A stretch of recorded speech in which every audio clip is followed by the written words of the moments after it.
So, we're doing this again already. Well, if we have to, after a disappointing loss to the Washington Capitals last night, the Edmonton Oilers, they hopped on a plane out of the District of Columbia and they headed to sunny Tampa Bay, Florida.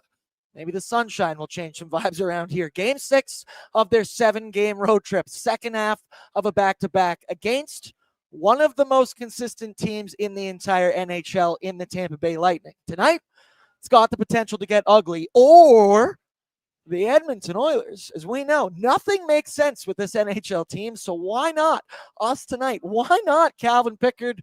We're all about positivity tonight, and I see the chat has already been emulating that as we get set for Oilers Lightning at Lightning Oilers. Hello and welcome to Pregaming with Bordzy, which as always is presented by Bet365. Download the app today. 19 plus. Please play responsibly. Only bet what you are willing to lose. And this evening, I am joined. Folks, he's back. He was banned in the chat yesterday, not once, but twice. Now he gets to be my co-host this evening. It's Matthew Wozniak. Woz.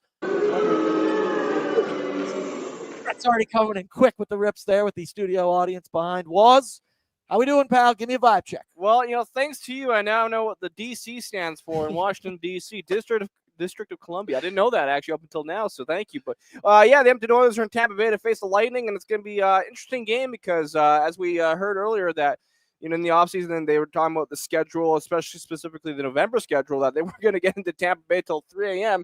So very curious to see how they're going to perform because I think sleep is a very important part of being an athlete, and I feel like the Edmonton Oilers sleep schedule in general has probably been all over the place, all the travel they've been doing. So it does impact an athlete's performance, and I'm very curious to see how that's going to affect them tonight. As much as people want to say, well, that's not an excuse. I mean, they're human, right? Humans need sleep. Thank you, Oz, for that biology. You're welcome. Sports science. Shout out John Brankus. Yes. Excellent show back in the day. But I agree, Woz. It's obviously second half of back-to-back. They're very injured, these Edmonton Oilers. This has been a long road trip that we're not trying to thrive on this roadie right now the way I feel, even though it could happen tonight. Always going to believe. Bordzy's always going to bet with his heart. But I feel like they're just trying to survive. But once again, beginning of this roadie, we said 7+ points out of a possible 14 would be a successful road trip. They still got that ahead of them right now. They obviously have 4 points on the road so far. Hey, I will always believe. And I see the chat subscribe to that same theory tonight. Austin's in. First comment says, Bordzy, let's fire up this fucking band, baby. The rest of you dial it in, chill your bevies, and hope will never die. Sasky, I feel this. Bordzy, fire me up. So much media BS. We have not had our full squad once this season. Oilers Nation lead the way because hope will never die. Walls, give me a quick cup, yeah. Cup, yeah. Thank you very much. Russ, is it Syrup Stand? Okay, all right. You're always changing your name now, aren't you? We know what majority of the individuals on our team look like when they're rolling. We do this every year, and we're roughly in the same spot as last year. Build on it, not worried. And then we got Bordzy. We need positivity today. Inject it into my veins. You know you're going to get that. That's why you come here to pregame with Bordzy. Also, I got a nice, of course, sod here down at Dogpatch. My boy was, my man was. That's a man's drink. Decided to get himself an old-fashioned. Is that the first cocktail we're having tonight? That's the kind of service you get down here at Dogpatch. It was wild when he ordered one, but now I'm a little bit jealous. That's a move. Wait. Yes, Brad? What did you just say? I can't remember. That's not the first what you're going to be having tonight? It's not the first cocktail we're having tonight. We're going to have plenty. Only heard the first part of that word. I'm sorry. Come on, Brad. What do you rate that old-fashioned 1 to 10? It's 10 out of 10. That's what you want from an old-fashioned. That's a company man right there. Mr. Burns is in. Let's go, Oilers. All we need is a couple of solid wins to turn this ship around. Cup, yeah. Absolutely. Like, this whole season is still ahead of him. I don't know if I need to remind people. It's November 20th right now, so there's going to be ups, there's going to be downs, but we're going to be pre-gaming here every step of the way. Did Brett's hand just slip? What was that? Lauren's in. Win streak starts tonight. Reese is in. Said we are just one 16-game heater away from solving all our problems. That's the real line, and hey, you're absolutely right. We are always. Cup is in and says, sometimes I don't want to be happy. Just let me be sad. That's not something I'm going to allow you to do. I can understand the highs, the lows. That's what Oilersnation After Dark is for. Pre-gaming is all about positivity and is all about optimism. Where was actually, excellent segue. You, my friend, have been talking way too much about the Oilers tanking. Keaton Verhoff, Gavin McKenna. I said to you earlier, spell Keaton Verhoff. You don't even know. Why are you being so down on the Edmonton Oilers? Whoa. You were doing it to start this week. It was your personality. Listen. I think the idea is kind of fun, you know. Why not get a nice young prospect in Keaton Verhoff, who Bob Stoffer's been hyping up big time, and you know, it's probably not going to happen. Don't worry, folks. This team will probably make the playoffs, and we'll see what happens. You got to take it one game at a time, but sometimes you gotta work with some different ideas. Hey, that's why he's the best. That's why he's the social media king. He's the straw that stirs the drink. Yeah. I call that a troll as well. I rage bait a lot of people. Yeah, you do. You do well. Because it worked against me too. I was sitting there in my house just like, this motherfucker. He doesn't believe. Loyal to the oil believes. Big W incoming to turn it around. Build on the momentum from last night. To some of you, they might say, what momentum last night? But I like that spin zone because there were several things to be happy about in the Oilers game last night. But some of the same issues that have been ailing them all season long. Lance Kane is in and he says, still a cup, yeah. Cup, yeah. And according to the rumors that you told me that you started, is Lance Kane coming down to Dogpatch this evening? Well, he said in the chat yesterday after I got banned twice. So, I like that you threw that in there. Yeah. Night Ninja is in and says, "What up, Waz?" Hello there, Night Ninja. How are you? Waz got some fans, and then Caprique is in and says, "Hello from Nunavut." Brett, I've always wanted to add it to the map. You've always wanted to go to Nunavut? Yeah, just go up north there. It's beautiful. You know, Northern Lights. I did recently hear from somebody that got like a possible job opportunity to go to the Arctic and count polar bears. My cousin like works to count there. how many are. What a wild job that would be. What a cool gig that would be. Well, hello from Edmonton, from mine to yours with love, all the way up there in Nunavut. Waz, you're done being negative. We've covered that. I'm excited for the next upcoming Oilers game and see if we can get a W. That's right. We're gonna be watching down here at Dogpatch. Reminder. Come on down. Plenty of seats available. Me, Waz, Brett, we're going to be here this evening. We've already been talking about what we're thinking about getting on the menu. Did you already get Dogpatch today? Yeah, as soon as I got here, I got the taco salad. It's really good. So that's what I think I'm getting tonight. What are you thinking? You're going to do the bomb burger? Maybe the bomb burger. I'm going to take another look at the menu. I'm just excited for my next cocktail. I'm excited to see where tonight goes. I'm excited for us, the Edmonton Oilers, Calvin Pickard, absolutely everything. It's must-see TV, if you ask me. Honestly, the Edmonton Oilers are the greatest drama on earth right now, I think. They're the greatest reality TV show that's ever been made before, and I've been saying that for years now. You know what else? Also was, Jesus, stumbled on that, could be an excellent reality TV show? The Nation Vacation that is coming up in March. Confirmed. Waz, you're coming. Yes, I am. I'm going. It's going to be a hell of a time. There you see it on your screen. March 24th to the 27th of 2026. We're going back to Vegas. This will be my third Nation Vacation to Vegas. I'm excited once again. I mentioned it last night in saying that, like, dude, Nation Vacations is sick. I love supporting the Oilers and doing all the games. For me, when you go to Vegas, the Oilers is just like a truly added bonus that the whole strip, all Fremont streets covered in blue and orange. But we're going for several days, several nights. We tend to get into some trouble when we're down there in Sin City. Last time I was in Vegas, I met friends with the toilet.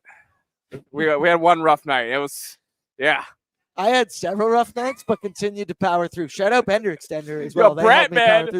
Brett was tumbling and dumbling through those freaking hotels. All I want to say, he's already throwing a flag at the play. All I want to say is the image of Brett in the airport leaving Vegas when we were going back to Edmonton. Oh my God. On the flight way there. Shut the fuck up. What's that whole thing? What happens in Vegas stays in Vegas?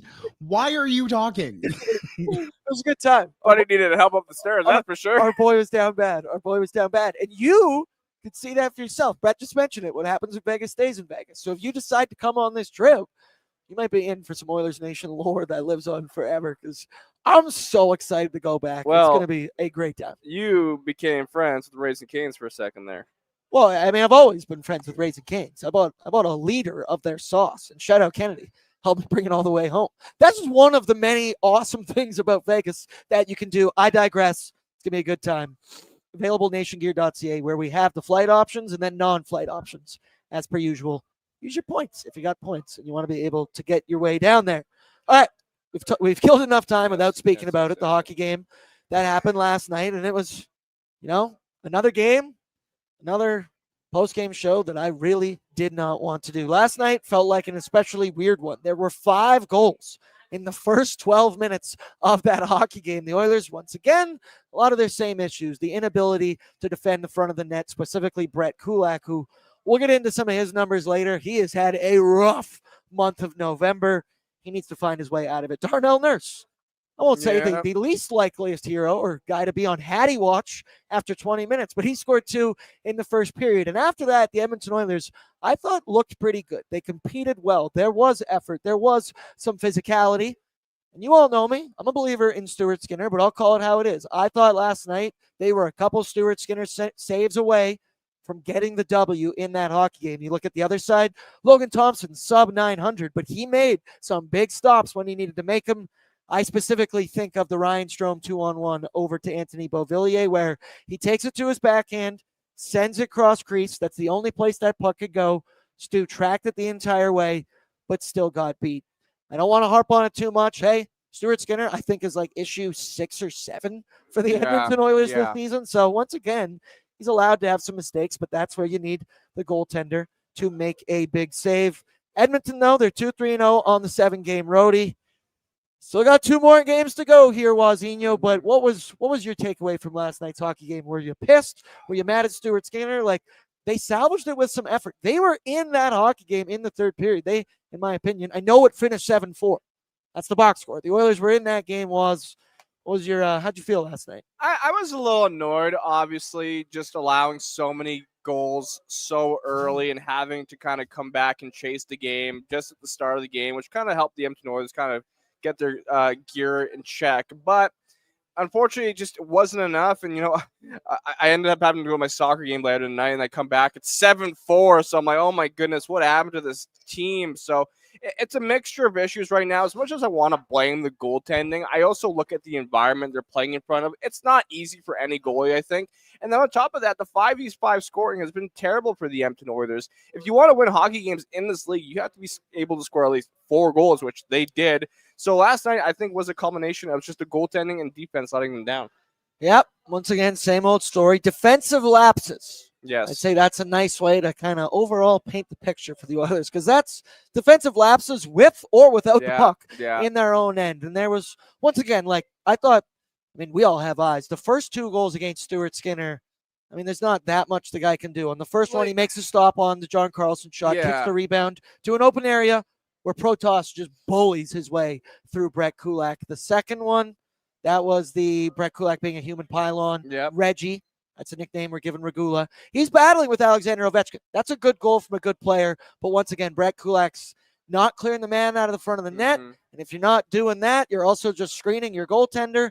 And I understand their bang-bang plays. So those 2 for Skinner, I didn't think were totally on him, but they were defensive lapses. The third one, the first Ryan Leonard goal, where Tyler painted the picture beautifully today. It looked like he had Brett Kulak dog walking him on a leash as he was on all fours, kind of caught in no man's land. That's one I wanted Stu to make. But early in that game, you're down 3 goals because you got a couple defensive lapses in front of your net. If the Oilers sound like a broken record right here, brother, but if the Oilers can find a way to get those out of their game, or just won a game, maybe let's baby steps. Let's just find 1 a game that we can allow in that way.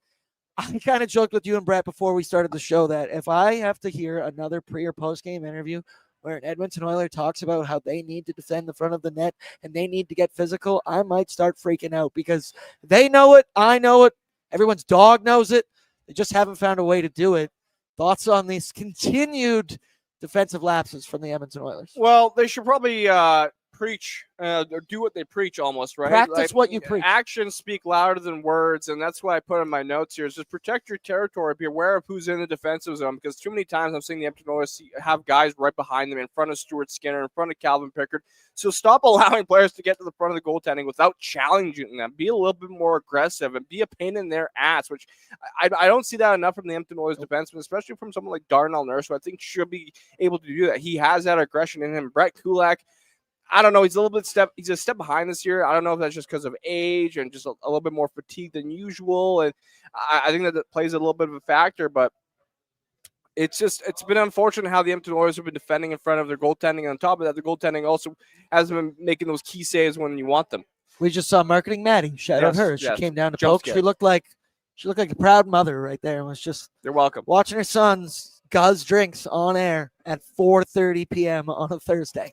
What a life we're living over here. Also, clap it up because Veronica's back in the chat. She says hi. What's up, B-Dog? And here's my favorite player ever. I loved you. I missed you. Never leave the chat again.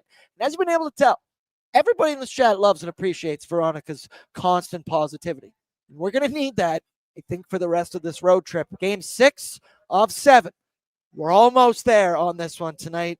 Edmonton has gone 2-3-0 thus far on the road trip, which is okay, all things considering, when you think about the injuries that have happened, the state of the team before they went on this road trip. I'll say it again. Before they went on this, I said 7+ points is a successful trip for the Oilers. And that's before we saw some injuries to Curtis Lazar, Noah Philp. I mean, we already had Nuge and Kapanen out. And now we've lost Troy Stetcher, actually, over this road trip as well. So Edmonton, as we all know, they had a 5-game road trip in, I believe it was late October. So it was a 5-game Eastern road swing. But then on top of it, it was 1 game back in Edmonton. Then they went out to play Vancouver and Seattle again. So you think 8 consecutive games with travel. They then come back for 2 weeks and then back out on the road here for the 7-game roadie. As much as I don't want to make excuses for this squad, that is a hell of a schedule, a hell of a lot of road games to start your season with. And I understand the argument. A lot of people will say early season road trips are great for camaraderie, building all that team identity and those kind of things, which, yes, I agree is true. But the Oilers right now, they look like a team that wants to sleep in their own beds. And the one benefit to these early season road trips is that, kept talking about ONE, I've mentioned it before, the Oilers do not play a game on the East Coast in all of 2026. I keep looking at January, where there is a shit ton of home games for the Oilers, where you're going to have all these teams coming out of town, coming to cold-ass Edmonton in the dark January. It's dark at 4:30 p.m. here, and we're going to use that to our advantage. It's kind of just been on this road trip, right? Like there's some good competition. We saw the video of Chris Knobloch that kind of went around today. We don't need to play it, but basically said, we know that this road trip sucks. We've done the Washington, Tampa back-to-back before, and you mentioned how they come in late every time. So you never have scheduled losses when you're the head coach of the Edmonton Oilers. But I think that clip showed what everyone's kind of expected. And me, personally, I'm not looking for them to thrive. I'm looking for them to survive and get to the finish line of this road trip. Bring it back home next week. They only have 2 games in a 7-day span where you can rest some bodies. Maybe get Ryan Nugent-Hopkins back on Saturday the 29th. That's the date that I have circled. Wazzy, they're paying the early season price here on these road trips, but you agree with me. When the season moves along, when we get into 2026, when we actually need to be checking the standings every single night, we're going to be thrilled with the amount of home games on the schedule for the Oilers. Yeah, I think someone mentioned that 75% of their games in 2026 or in the second half of the season are at home, which is a big positive, especially when you look at what's happening right now. And I think one positive from the Edmonton Oilers is that they're kind of starting to score more goals. I know 5v5 scoring has been an issue, but I'm just looking at the NHL standings. The very basic analytics, which I like to thrive off, is that they are 6th in the NHL for goals for at 67. The big difference is that their goal differential is -15. So if you look at the math, it's like, okay, maybe they should probably defend more, better goaltending. Just let the puck not hit the back of your net as much.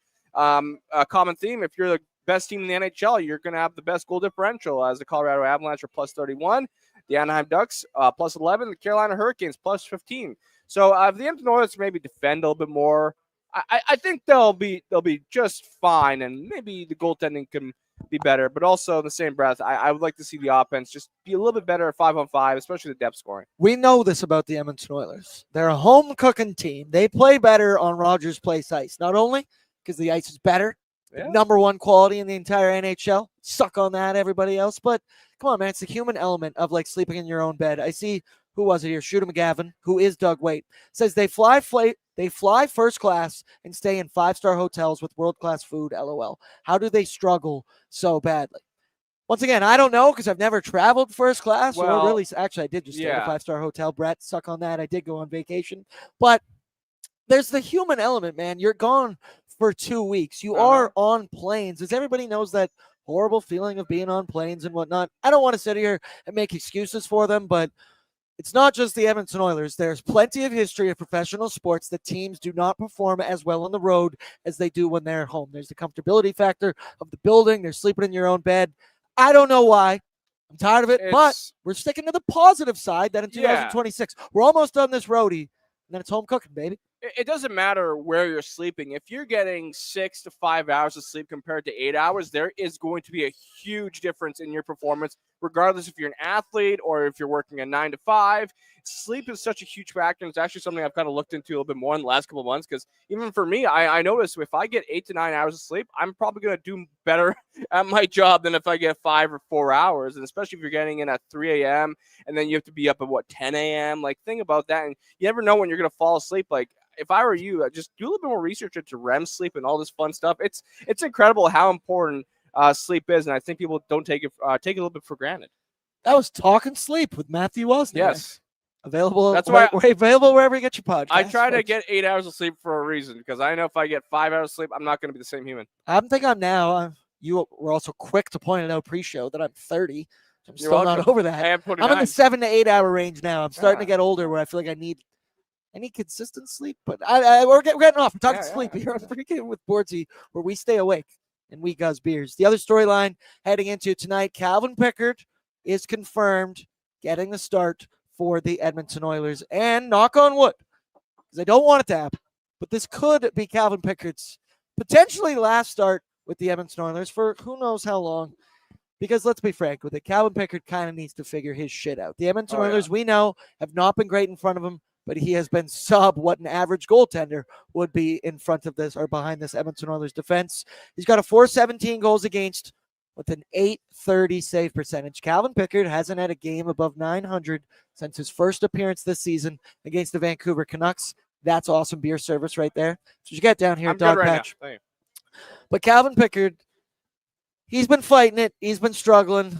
You can keep talking about it. And I hate that, we all have to do this. And I've been laughing at this for the last, 2 weeks. Anytime you bring up Calvin Pickard and the potential that he might get sent down, you have to preface everything with, well, he was great for us in the NHL playoffs, and I do appreciate him, and I love him. But as we all know, the NHL is a results-based business. I hope that he has an amazing hockey game tonight, that he figures it out, because we know what he is capable of doing. He also has the clutch gene through and through, and I believe in Calvin Pickard, but this season, the confidence level has severely diminished. But once again, wouldn't it just be the most Calvin Pickard-esque thing tonight if he showed up like a 920, something like that, make some unbelievable saves? That's wishful thinking for me, because my eyes have told me for much of this season in his 7 appearances that it just hasn't entirely been there for him. Calvin Pickard, he's a gamer. What did he win? 7 straight, I believe, in the NHL playoffs. I was about to say 6 or 7, and I could just feel like a little Peyton in the back of my brain starting to move his hands. Not gonna do that is what I was about to say, but was Calvin Pickard. We're always positive, but once again, if he doesn't have a good performance tonight, I think at the end of this road trip, and combine that with the improved play of one Connor Ingram down in Bakersfield, that if this doesn't go well tonight, this might be old Yeller style, taking the dog out back. But Waz, thoughts on picks? Well, he's been pretty poor, to say the least. .830 save percentage doesn't look pretty. But then again, it's a mixture of lackluster goaltending, poor defensive coverage, and then lack of 5v5 scoring. It's just a mixture of crap for the Edmonton Oilers at the moment. The scoring is starting to improve. I'd like to see a little bit more from the depth, but Calvin Pickard, we're not seeing the same picks we saw last year, that's for sure, when he would get the start and you're like, okay, we can get something from him here. So you kind of want to just see him feel confident and be confident, and I think that starts with him, and then hopefully it bleeds into the rest of the team. I don't know why this person said bong rips for peanut. But hell yeah. I don't know what that means. Hell yeah. I'm down with that as well. Swamp Lizard also said, would you rather have Janmark or Matthew Nyes, Bordzy? Well, what the fuck? Well, let's talk about that. No, let's not talk about that. I shout out to Adams on Hockey for pointing this out. Matthias Janmark in 8 minutes or 26 seconds of 5v5 ice time last night was on the ice for more scoring chances against 7 than Evan Bouchard was in 20 minutes of ice time. at And 5v5. we're all going to Evan Bouchard. I thought Bouch and Darnell were actually pretty good last night. I gave Darnell Well- Nurse the hot performer, and somebody said, well, if he didn't score 2 goals, would you have given it to him? I'm going, yeah. I thought him and Bouch were actually pretty consistent. They were pushing the offense, pushing the pace for sure. Unfortunately, Evan Bouchard had that one moment against Ryan Leonard where he kind of got He got Lil outtrained. Boyd. He got Lil Boyd. But like in the same breath, that's all people are going to focus on. They're not going to focus on the full picture of Evan Bouchard. And like I'm a pro Bouchard guy, and there's a reason why he plays the most minutes out of any Edmonton Oiler. Like he logs so many minutes, and it's because the coaching staff and the players trust him with the puck. The more minutes you play against elite competition, the more prone you are to making mistakes. It's not crazy math there. So Evan Bouchard, I understand he has his flaws defensively, but what he makes up for it, in my opinion, with his puck moving ability, which I think has been improving over the last throughout November, I would say. All the names are different now, but now I realize who Swamp Blizzard is. That's one of my buddies. Shout out Willie. Southpaw's in. Also, the names are different on YouTube now. I don't really like this. He said, we'll never forget Cal, whatever happens. And then Sasky said, remember when we blamed Schwartz? Good time. Well, you can't blame him now. Good time. He's gone. Shockingly enough, it might not have all been the Edmonton Oilers Personally, goalie coach, eh? If for my choice, I'd blame Geno Smith. Yeah, no, that's fair enough. Waz, Liam's in the chat. Don't look down. You're not allowed to. Spell Keaton Verhoff for me. Keaton. Dang, correct. Verhoff. Verhoff. Verhoeff. As Liam Horbin's in and says, how many times has Waz mentioned Keaton Verhoff? Only once, because I called him out immediately on the show. Keaton Verhoff is a man among kids, all right? Like, he is a built beast, and I think the Edmonton Oilers should draft him. He could be the Cale McCarr that they're missing. Dre? Fuck, I did it again. Says personal channel not on. I don't know what's going on with that, folks, but hey, we'll deal with that. Final thing. Tampa Bay Lightning. That's the opponent tonight. It's been an up and down year for them. Obviously, they did not start the season very well, and everyone, shockingly enough, was like, oh my God, the Tampa Bay Lightning. They're going to miss. Nope, they're going to be totally fine. They've been dealing with injuries all season long, but they've found a way to tread water, even a little bit better than that. They're 10-7-2 on the season, which currently has them in the playoff picture. And while it hasn't been the same classic John Cooper type dominance that we've really come to expect from this team, they're not a squad you take lightly. Like, regardless of the injuries that they're dealing with, you go through the names that they have: Kucherov, Point, Hagel, Sorelli. Hedman's not going to be in the lineup tonight. Andre Vasilevsky. This team is always going to be fine. And that's maybe a reason why we should not always freak out for early season struggles. Tampa Bay Lightning are always going to find level water. I think the Edmonton Oilers will as well. But the thing is with this team is there you see the head-to-head numbers, or the tail of the tape between the two of them. As long as they have an Andre Vasilevsky and they have Kucherov and they have Point, I think this team is going to be just fine. They're not a team you can take lightly. They're a team that, while they have all these injuries, I mean, that's the benefit of basically playing a decade of good hockey featuring 2 Stanley Cups that, I'm going to sound young and hip here, but the Tampa Bay Lightning have that championship aura. I think I used that correctly. I think I do. The Tampa Bay Lightning, hey, they're a good squad. I believe they've won 9 of their last 12 games, so they're starting to figure it out once again. And then the Edmonton Oilers, in the past, not the best numbers against the Lightning, 4-6 in their last 10. But specifically in Tampa Bay, the Oilers have lost 4 of their last 5. Edmonton's on the second half of a back-to-back, playing Calvin Pickard in the net against a Lightning team that is starting to figure it out. There's a lot of reasons for pessimism, or you being pessimistic about tonight, because once again, I see Liam in the chat. We were discussing Jay's bet tonight is Tampa Bay Lightning, not money line, puck line in this. We were talking about betting Kucherov points. Where's your confidence level? Yeah, I think on paper, and when you look at the numbers, it kind of says, yeah, this should be the over for the Tampa Bay Lightning, considering all things. In the same breath, this is hockey. Things can surprise you. The Edmonton Oilers have done crazier things, and sometimes it's good to be kind of the underdog. Sometimes maybe this is the night where the Edmonton Oilers upset the Tampa Bay Lightning. This is a great time to start. You know, it's kind of a little bit of a gut check because we discussed, they came in late into Tampa Bay, and hopefully that can kind of almost motivate them and galvanize them to say, you know what, screw the noise. Let's prove people wrong. I see Dackey's in, and he said, Aura used muted Bordzy. I'm sorry. I was trying to be hip. I was trying to be cool. I was trying to impress Peyton. Don't do that again. Yeah. You know what?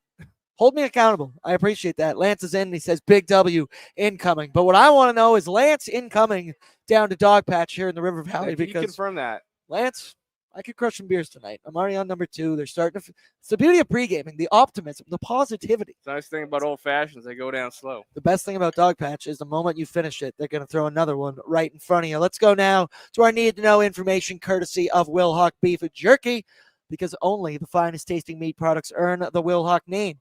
Made from 100% Alberta beef, their jerky is aged, seasoned, smoked, and marinated to savory perfection. They gladly fill orders of any size, and you can find their jerky, sausage, and other products exclusively out of their Leduc location. Or for more information and to get yo jerky on, head on over to WilhaukBeefJerky.com. So the Oilers, obviously on the second half of a back-to-back this evening, so they didn't have a morning skate. We did get confirmation from Tony Brar that Calvin Pickard is going to be the one in the net. But as Nobby mentioned in his pregame interview yesterday, expect the Oilers. He said 3 to 4 games. There at that point, it was only 3 games left on the roadie. So this might even carry over to next Tuesday against the Dallas Stars. Expect them to go 11-7. Last night, the D pairings were utilized a little differently. Alec Regula, Reggie played a whopping 1 minute and 33 seconds, and also was somehow -1 in that minute and 33 that he played on the ice. Ty Emerson played 9:58, while Brett Kulak, who had one hell of a bad hockey game last night, played 12:48. Connor McDavid, he has recorded a multi-point performance in 6 of his last 9 games against the Tampa Bay Lightning. And we saw a heavy dose of McDry last night. Obviously, they were down, chasing the game. Nobby quickly broke the glass in case of emergency. I could see that again, 11-7. Expect a lot of 97 and 29. Edmonton has won 4 of their last 7 against Tampa, but as I mentioned, lost 4 of their last 5 while in Tampa Bay. So could be in tough. Who knows? Calvin Pickard, he's getting a start, 2-3-1 record, .830 save percentage with a .417 goals against average. And I looked up, hopefully, that he would have better numbers in his career against the Lightning. Fortunately not. Career 0-2 record with a .373 goals against and an .874 save percentage. However, that's a vast improvement over the .830 that he currently has. Here's to hoping, baby, on the Tampa Bay Lightning side of things. They own a 10-7-2 record, 4th in the Metro, currently in the last wild card spot. I believe they are tied with 4 other teams. Nothing I love more than checking the playoff standings at game 21, 22 of the season. After a poor start, though, this season, which they lost their first 3 games, Tampa Bay has figured it out, and they beat a wounded Devils team 5-1 on Tuesday night, I believe it was. And as I mentioned, have won 9 of their last 12 hockey games. And they're a little bit scary right now. Brett, pull up the tail of the tape between both teams once again, because their offense is actually in the bottom half of the league in most categories. The analytics, however, say they have an expected goals for percentage of 54.6%. So that could suggest that a breakout's coming. You see it there, the 311 goals for. That ranks 15th in the entire NHL. They're 23rd in shots on goal, and then that power play, 17.7, 20th in the NHL. Defensively, they're in the mid to above mid category. They're 13th in goals allowed, 16th in shots allowed. Then you look at that PK, it's actually the 4th best in the entire league. So the Oilers power play meeting the Tampa Bay PK. I know me, I'm always betting on the Edmonton Oilers, but also, once again, I'm going to get my teeth kicked in by Bet365 responsibly lately. Edmonton has been dealing with injuries lately, but so have the Tampa Bay Lightning. Nick Paul and Ryan McDonough were both on the IR, but Nick Paul is going to make his return to the lineup this evening. They then move Victor Hedman to LTIR this morning, so he's not going to be out there. Eric Chernak is day-to-day, expected to play, I do believe. Pontus Holmberg, he's out with an undisclosed injury. And then it was, weirdly enough, even head coach John Cooper missed their last game Tuesday due to personal reasons. So I hope the head coach of Team Canada, I hope he's doing okay, but I could be okay if he wasn't in the building tonight. Jake Guentzel leads the Lightning in points and goals. He has 11 goals, 9 apples for 20 points in 19 games played. Kucherov, 18-19, which is hilarious to say that is a down year for that kind of guy. And then weirdly enough, Braden Point only has 3 goals in 19 games this season. A little bit more on that later. Andre Vasilevsky expected to get the start. 7-5-2 record, 2.64 goals against with a 906 save percentage. So his early struggles, they're behind him. He's back up to a 906. He's Andre Vasilevsky. All right. He's 30 years old as well. He's 31 years old, and he's still got it. Plenty of belief for us 30-year-old men out there. Now, I want the chat to play along. Give me a storyline. Give me a key to victory tonight. It was funny. Me and Brett, he always helps me brainstorm these storylines and what we got going on. And what we kind of settled on was, brother, just show up tonight. Show up from puck drop. I would love to not be staring down the barrel of a 2-0 deficit 5 minutes into this hockey game. Yeah. And this one in general, like you look at it, the Oilers are reeling. Second half back-to-back. Tampa good. Calvin Pickard. There's so many reasons that you could say, okay, the Oilers probably aren't going to win this hockey game tonight. No, not me. There's lots of reasons for optimism.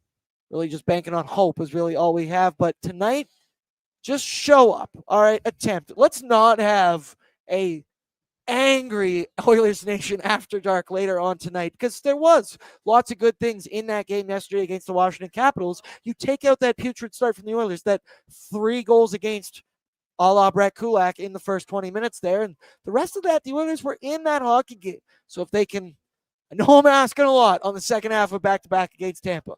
Let's start with the start, and let's move on from there. Just straight up show up. Don't embarrass me tonight. Was key to victory or storyline?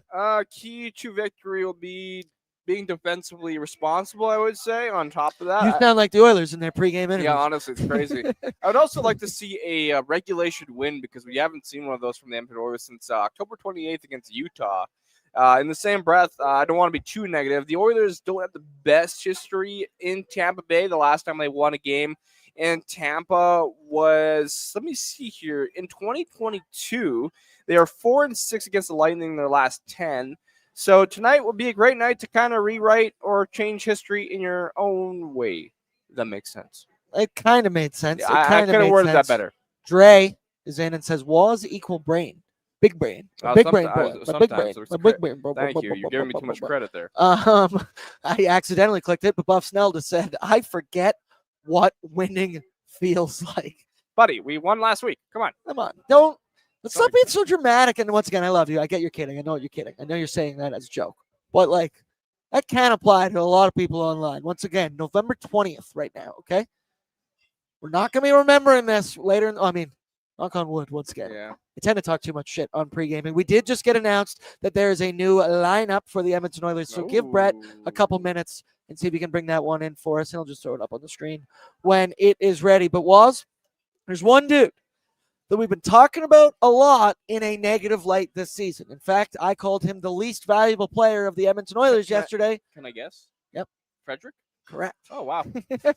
Trent Frederick, though, last night had his best game in a while. He obviously finished with 0 points. He didn't technically get on the score sheet, but he had 6 shots, he had 4 hits, and he was noticeable throughout. He actually finished the game with over 14 minutes time on ice, which if you go back a couple games ago, against the Carolina Hurricanes, Freddie only played 7 minutes and 8 seconds. So he doubled his ice time in yesterday's game against the Washington Capitals, and I think he was noticeable. All right, he was playing the physical style. He was shooting the puck, getting into the blue paint.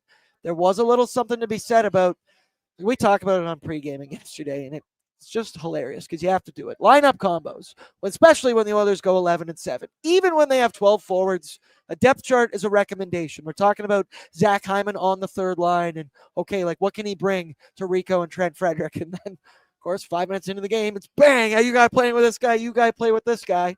But I do think there is something to be said of Zach Hyman playing in Trent Frederick.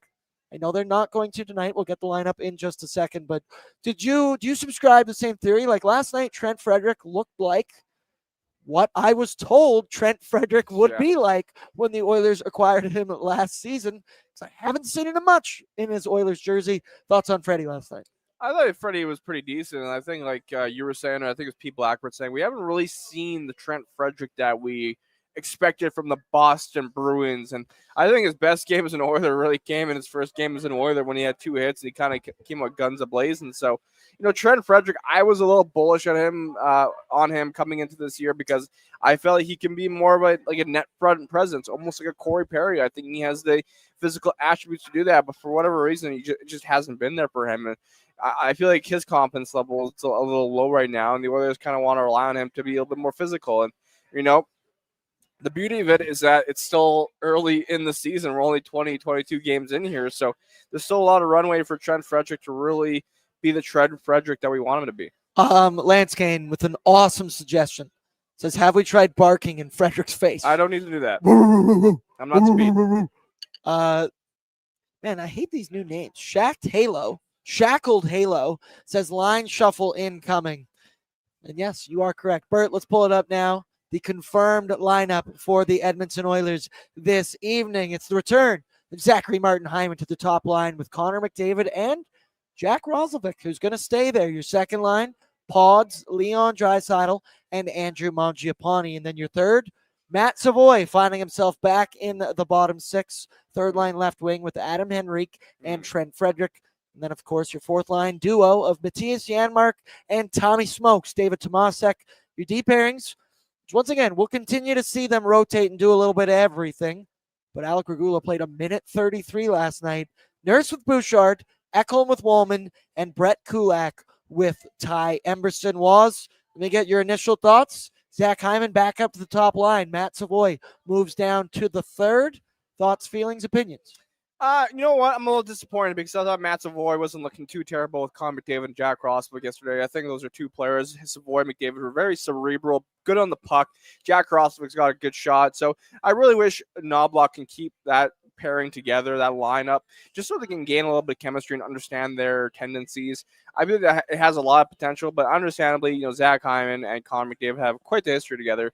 They know how to work off each other, and there's a reason why Zach Hyman was a 50-goal scorer. It's because he knows how to play with Connor McDavid and top players like him. So I'm very curious to see how that's going to go. Andrew Mangiapane in the second line as well.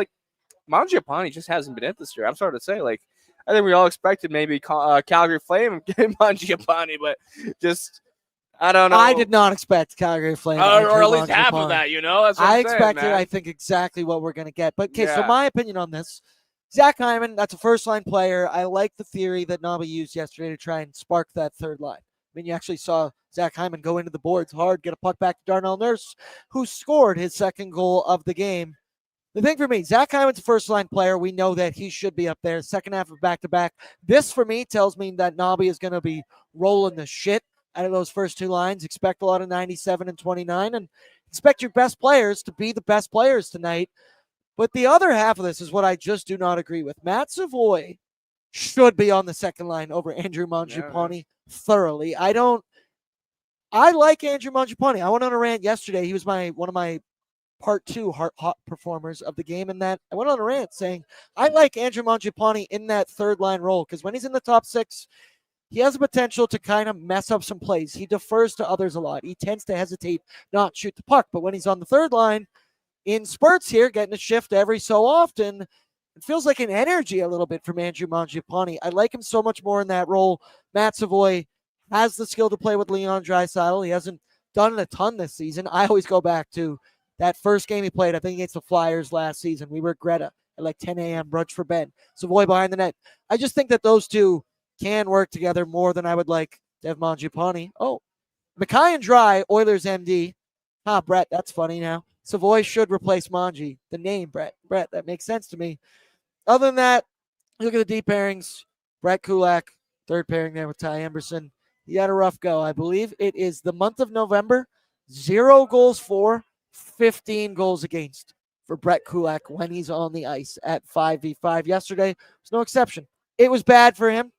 Hopefully he can find a way to pull himself out of it. Let's go now to the starting goaltender report, which is brought to you by the very place that we are drinking delicious drinks in right now. It's Dogpatch down in the River Valley. We've got the Nation Night Out coming this Saturday. It's sold out.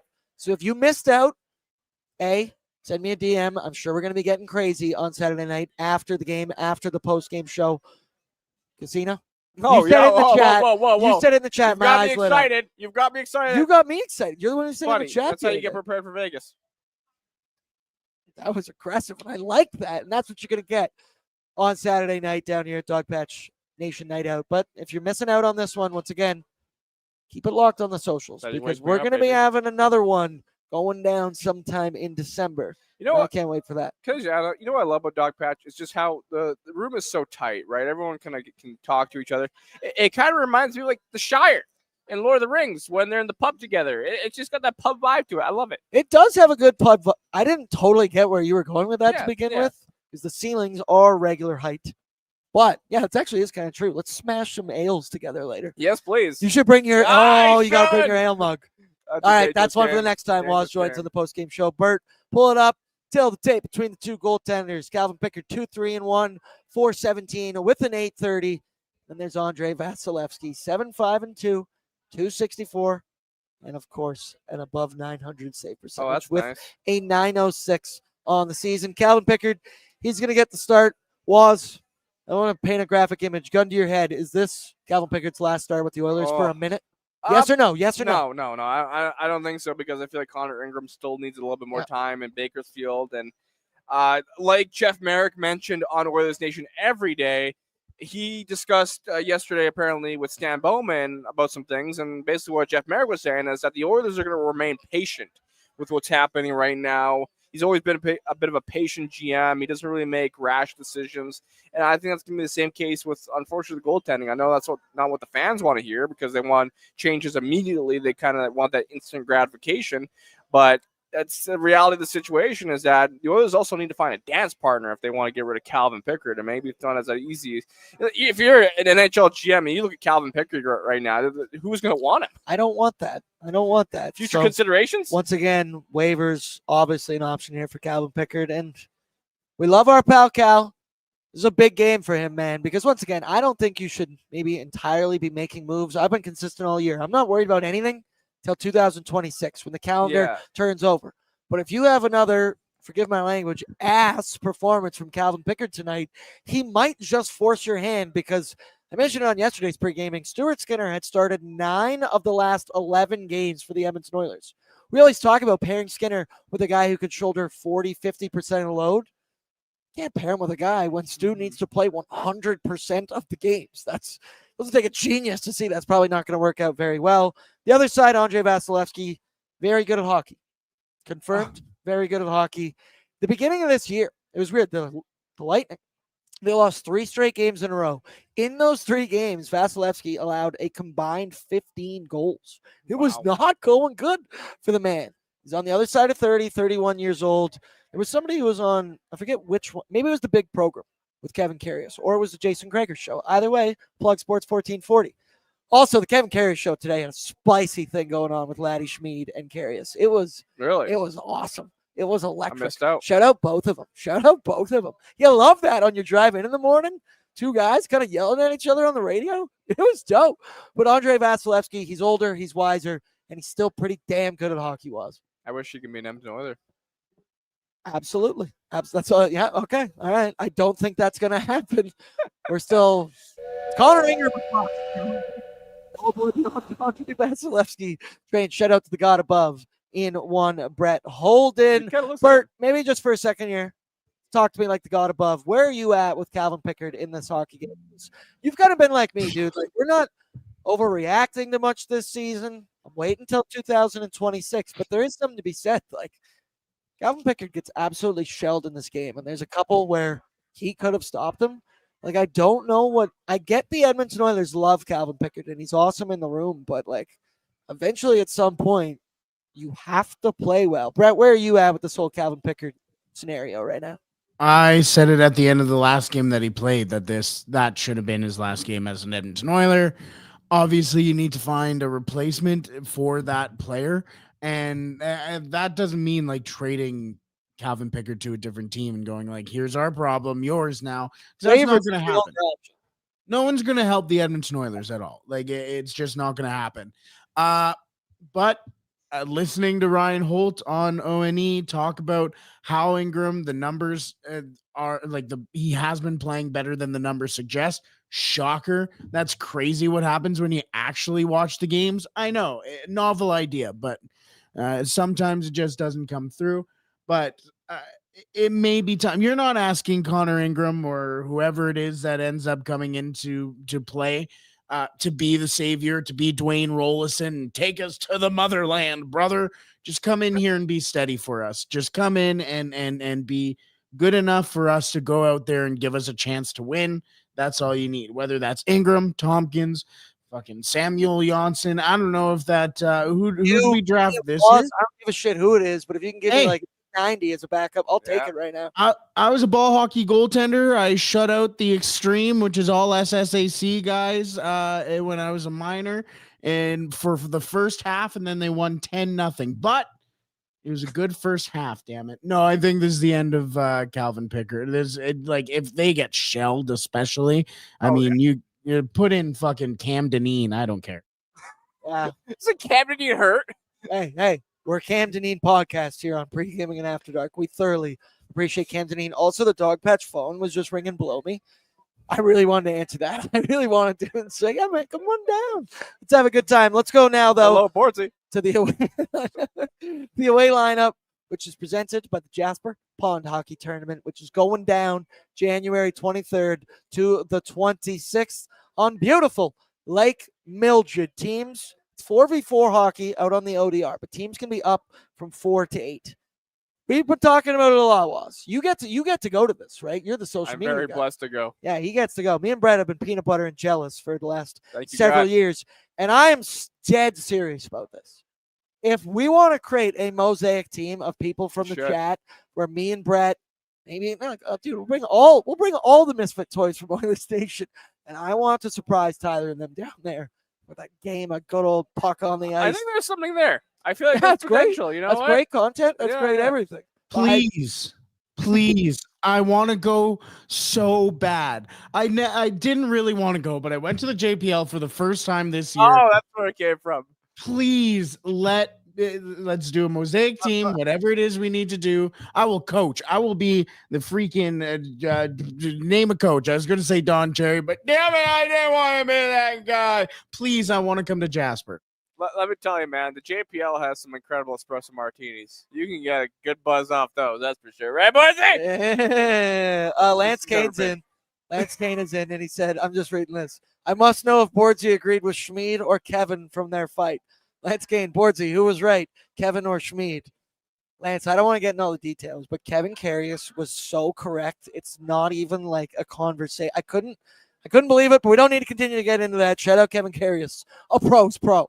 Let's now pull it up, Bert, the expected lineup for the Tampa Bay Lightning this evening. There you see at the top line of Brandon Hagel, Anthony Cirelli, and Nikita Kucherov. Ever heard of him?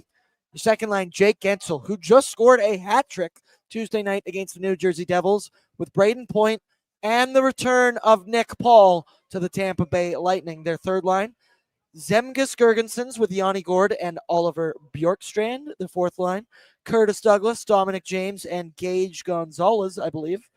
And then, I'd like you to try and pronounce this name here for me. Top D pair.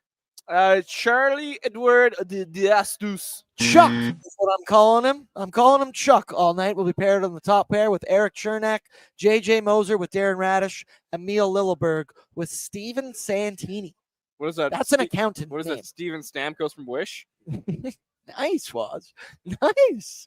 I like that one. I learned from the guy from above. Nice. Shout out, Bert. But as you see there, look at that Tampa decor. That is not what you've come to expect from the squad. Victor Hedman's out. Ryan McDonough's out. Eric Chernak has been dealing with his own injuries himself. Victor Hedman just got moved to LTIR. But the thing about the Tampa Bay Lightning, the thing about having John Cooper as your head coach is it feels like this team is always prepared. Their last game against the Devils, they only allowed 1 goal against. However, I believe they allowed 5 or 6 against in the game before that. So who knows what you're going to get? Charlie Edward Dastros.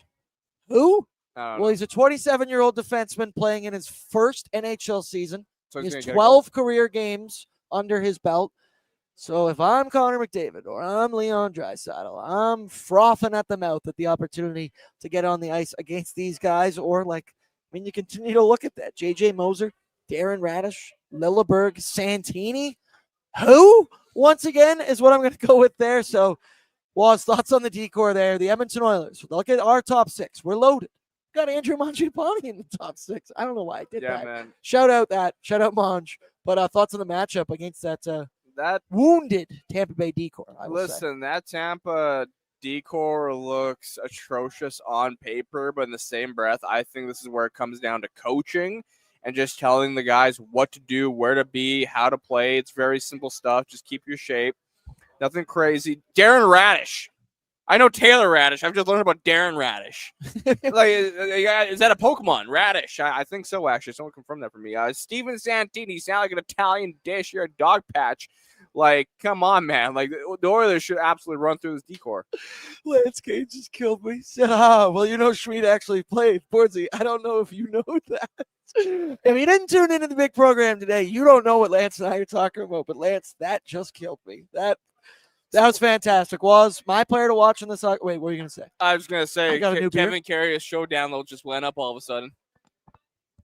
I listen to the Carrier show. Like, when I start my car with my car starter, the radio will play. Like, normally it's just connected to my phone instantly. Yeah. But now when I go in, because it's been on for minutes, it's on AM radio. It's always on also Kevin Carrier's show. We got to go quick. Goncalves. Player to watch, Nikita Kucherov. Also, Braden Point has 3 goals. That means he's totally scoring tonight. Brett, I think, was a Brandon Hagel goal scorer tonight. But let's go. Bordzy's Bankroll brought to you by Bet365. Download the app today because whatever the moment, it's never ordinary at Bet365. Waz just pulled his phone out. I just pulled mine out because I forgot to place my parlay. Also, dude, we got Bills, Texans tonight, Thursday night football with the Oilers. I know Tyler's parlaying Oilers and Bills together. Confident in one of those teams. But Bordzy's Bankroll this evening. Pull it up for me, Bert, so I can remember what I bet. That's right. The shot prop parlay of all shot prop parlays. Didn't feel comfortable betting on points. Really don't know what to expect in this hockey game. And also, I've been dead wrong on a lot of things recently. First pick, Evan Bouchard, 3+ shots on goal at plus 105. He's hit this in 4 of his last 5. He has 9 shots in his last 2 games. Plus 105. I like that. Then we got Jake Gensel for 3+ shots. He scored a hat trick on Tuesday. And in his last 4 games, has 5, 1, 3, 7 shots on goal over that stretch. And then Darnell Nurse for 2+ shots on goal. This is purely a vibes play. In that Darnell Nurse scored 2 goals yesterday with shots from the point. He's going to be like, oh, I got to do that again. It's pretty simple. He's also paired with Evan Bouchard, where I felt like yesterday they were really pushing the pace, really playing an offensive style of game. And also, Darnell's hit this in 4 of his last 5. You parlay these 3 together, plus 625. Could Bordzy actually hit a bet again? Who knows? I did say yesterday, fade me thoroughly. But hey, you don't want to miss the boat if the Bordzy Bankroll truly does hit. Waz, what do you think of those 3 bets this evening?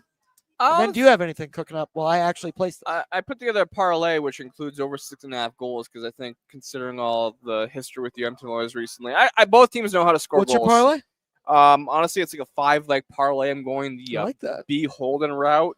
I've got McDavid 2 points, Jack Crosswick 2 shots on goal, over 6.5 goals, and a Braden Point assist, because I think the guy knows how to score points. Bert, what are you thinking up there? The God above.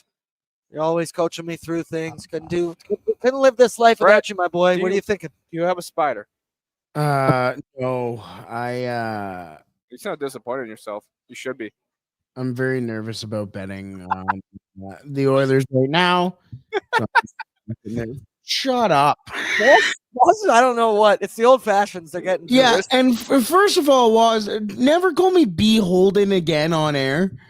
You're lucky we're in this sponsored segment. No, don't call me B. Holden ever again on air. That's nuts.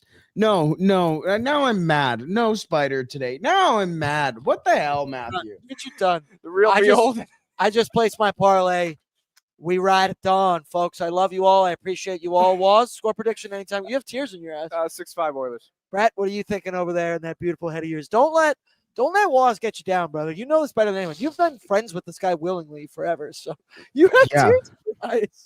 You're dick. Goal score. 3-2 Oil. That's boring. Brandon Hagel goal. I didn't ask, did I?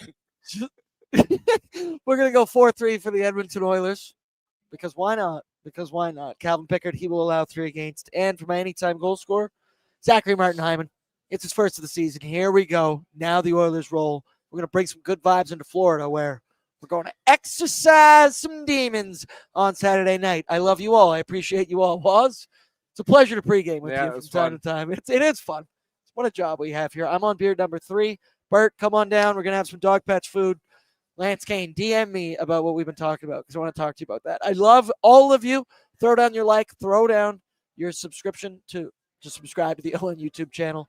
Good luck on the Bet365 Battlegrounds. I hope we are talking about a Calvin Pickard W. I hope we're talking about a clean sweep on Bordzy's bankroll because I don't know if I can do it. Come on down, show. I love you all. I appreciate you all, and we will talk in a couple hours. Beholden.